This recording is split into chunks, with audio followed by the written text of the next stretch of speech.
ஒரு இயர் டைட்டிலோட போடுங்க 2024, 2025, 2026 வந்து அதோட மொத்த டோட்டல் எக்ஸ்பெண்டிச்சர்ல எவ்வளவு பெர்சன்டேஜ் போடுங்க. அப்பதான் ஐயா பார்க்கிறவர்களுக்கு தெரியும் இது இந்த வருடத்துக்குரியதல்ல, இது போன வருடத்துக்கு இல்லை, அது எதிர்ப்பு வருடத்துக்கு. நாங்கள் எப்படி மக்களை ஏமாற்றுகிறோம் என்றால் ஒரு 3 லைன் போட்டுக் கொள்வோம். அந்த 3 மொத்தமாக கூட்டி பார்த்தா 3 கிட்ட இருக்கும். அப்போது நீங்கள் மக்கள் நினைப்பார்கள் எல்லாமே செலவழிக்கப்பட்டது. வைத்தியசாலைகளை தயவு செய்து நீங்கள் போய் பாருங்கள்.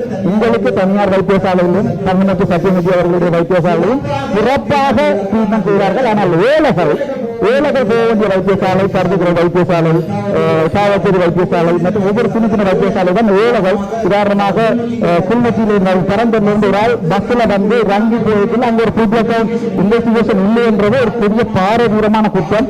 ஆகவே அரசாங்கத்தின் பணத்தை செலவழிக்காம அல்லது பிழையான விதத்தில் செலவழிக்கிறது சீனியர் கோர்ட்ல ஒரு செக்ஷன் இருக்கு. அது நோய் இருக்கு, அவர்கிட்ட நான் கேட்டு சொல்லலாம். அது சொன்னா பாராளுமன்றத்தில் தெரிவிக்கப்படும். மற்றும் கௌரவ பாராளுமன்ற உறுப்பினர்கள், கௌரவ ஆளுநர் மற்றும் திணைக்கள தலைவர்கள் அனைவருக்கும் வணக்கம். நான் ஒரு வைத்தியர் என்ற ரீதியிலும் கௌரவ பாராளுமன்ற உறுப்பினர் டாக்டர் ராமநாதன் அர்ச்சனா கேட்ட கேள்விகள் சிலவற்றுக்கும் உங்கள் அனைவருக்கும் பதிலளிக்க விரும்புகின்றேன். யாழ் போதனா வைத்தியசாலையில் தற்போது 5 நோயாளிகள் லெப்டோஸ்பைரோசிஸ் வருத்தத்துக்காக சிகிச்சை பெற்று வருகின்றார்கள். 6 பேர் இறந்ததில் ஒருவர் லெப்டோஸ்பைரோசிஸ் என்ற வியாதியில் இறந்ததாக லெபோரட்டரி டயக்னோசிஸ் கன்ஃபார்ம் பண்ணப்பட்டிருக்கின்றது. மேலும் 3 அவ்வாறான வருத்தங்களே இருந்திருக்க வேண்டும். மேலும் 2 அவர்களுக்கு வைரஸ் வியாதியோடு ஏற்பட்ட ஒன்றும், இன்னும் ஒருவருக்கு அவருடைய இருதய தொற்றோடு வந்த வைரஸ் வியாதியாக முடிவுறுத்தப்பட்டிருக்கின்றது. இருப்பினும் மேலும் 5 அந்த இரத்த பரிசோதனை வந்த பிறகுதான் நாங்கள் சரியாக கூற முடியும். ஆகவே மேலும் 5 சிகிச்சை அளிக்கக்கூடியதாக இருக்கின்றது. யாராவது இந்த வியாதிக்காக வந்தால் சிகிச்சை அளிக்கக்கூடிய போதிய வசதிகள் இருக்கின்றன. பொதுமக்கள் இது தொடர்பில் அதிக பதட்டம் அடைய தேவையில்லை. இது நமது வைத்திய நிபுணர்களின் சார்பில் நான் சொல்ல வேண்டியிருக்கின்றது. 2வதாக போதனா வைத்தியசாலை பணிப்பாளர் என்ற ரீதியில் நான் 2002 என்னுடைய RDHS கிளிநொச்சியில் தொடங்கி 25 வருடம் கடமையாற்றி இருக்கின்றேன். கௌரவ பாராளுமன்ற உறுப்பினர்கள், கௌரவ அமைச்சர்கள், யாராவது உயர் பிரதிநிதிகள் வந்தால் அவர்கள் நான் வயதில் மூத்தவனாயினும் உங்களை அன்போடு மாலை போட்டு வரவேற்று நீங்கள் வருகின்ற போது அதற்கு எப்போதும் தயங்க மாட்டேன்.